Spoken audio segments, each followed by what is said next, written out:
Ya, Mas Agung, sebenarnya dari Mas Agung terlebih dahulu deh. Wajar nggak sih kalau misalnya jalan akhir ketika ada kelompok yang memobilisasi untuk tidak memilih atau mungkin juga coblos 3 paslon dipidana? Ini ada undang-undangnya.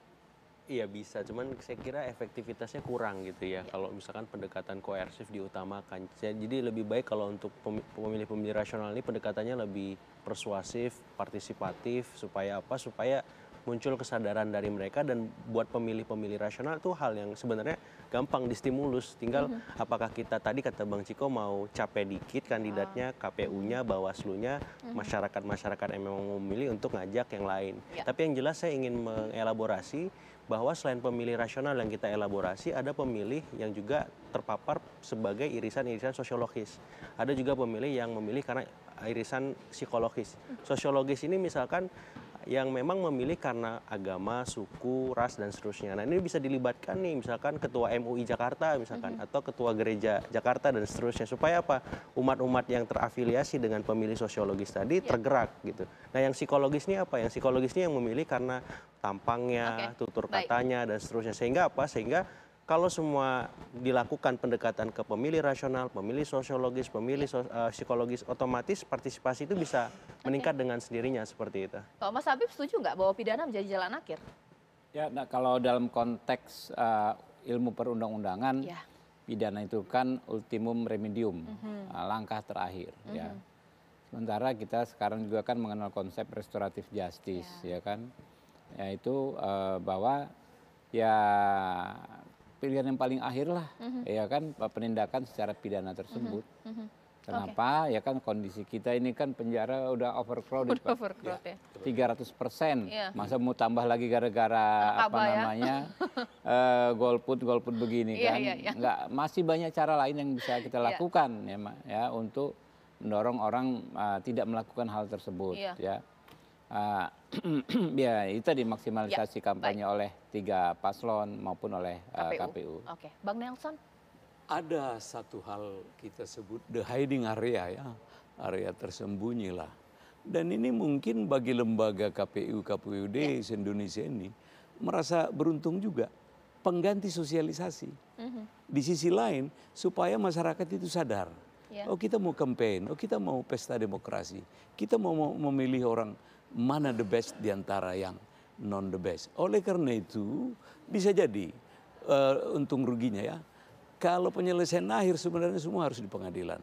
Tetapi membuktikan ini panjang, kalau kita bilang 3 hari nggak mungkin. Coba begitu beratnya 3 tahun dan tadi penaltinya 36 juta. Apakah ini bikin efek jerah? Apakah 5 tahun berikutnya ini bisa berubah? Survei membuktikan tidak pernah lebih dari golput itu 30% di Indonesia. Kalau Bang Ciko seperti apa? Setuju nggak kalau jalan akhir ada kelompok-kelompok yang menghasut ini ya, pidana penjara menjadi pilihan?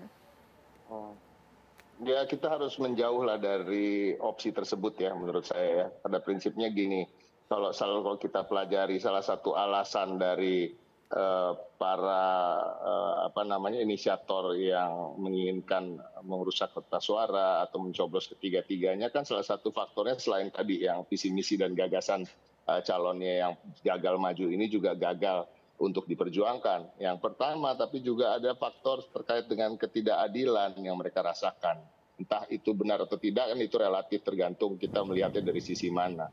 Nah, tapi pada prinsipnya ketidakadilan ini akan kembali bisa dibuktikan ketika mereka yang hanya saya katakan mengajak untuk tidak memilih atau mengajak untuk mencoblos ketiga paslon sehingga rusak kertas suara kemudian dipidana, sementara kita tahu mereka juga merasakan banyak orang-orang yang melakukan kejahatan, koruptor dan lain-lain masih bebas berkeliaran, dan ini akan justru memicu gerakan golput yang tidak perlu diajak lagi di pemilu-pemilu berikutnya, dan ini akan sangat kontraproduktif. Jadi kami di tim Mas Pram dan Bang Dul tetap bersikeras tentunya bagi paslon-paslon dan juga KPU untuk terus mensosialisasikan betapa pentingnya untuk memilih dan sehingga kita dapat mempunyai pemimpin yang bisa kita menyalurkan aspirasi pada. Oke, terakhir Pak Dodi, bagaimana?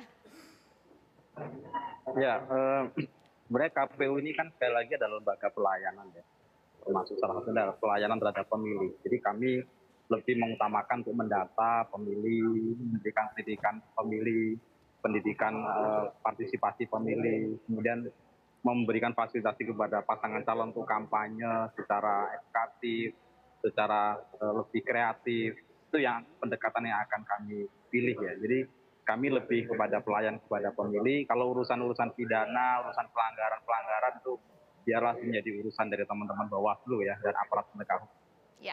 Jadi kami akan lebih banyak melakukan pendekatan-pendekatan yang edukatif, partisipasi publik. Tadi yang disampaikan Mas Agung tadi kami sepakat ya bahwa kami akan lebih banyak melibatkan partisipasi masyarakat. Salah satunya kami akan mengumpulkan ketua RT dan ketua RT se-DKI Jakarta, nanti bersama Pak PJ Gubernur, nanti kami akan ada sosialisasi secara masif terkait dengan hal tersebut. Nah, ini nanti kami akan laksanakan kegiatan-kegiatan. Baik, terima kasih Pak Dodi, terima kasih juga Bang Ciko, Mas Agung, Bang Nelson, dan juga Mas Habib. Memang hak Anda untuk menggunakan atau tidak menggunakan hak politik Anda di Pilkada Jakarta.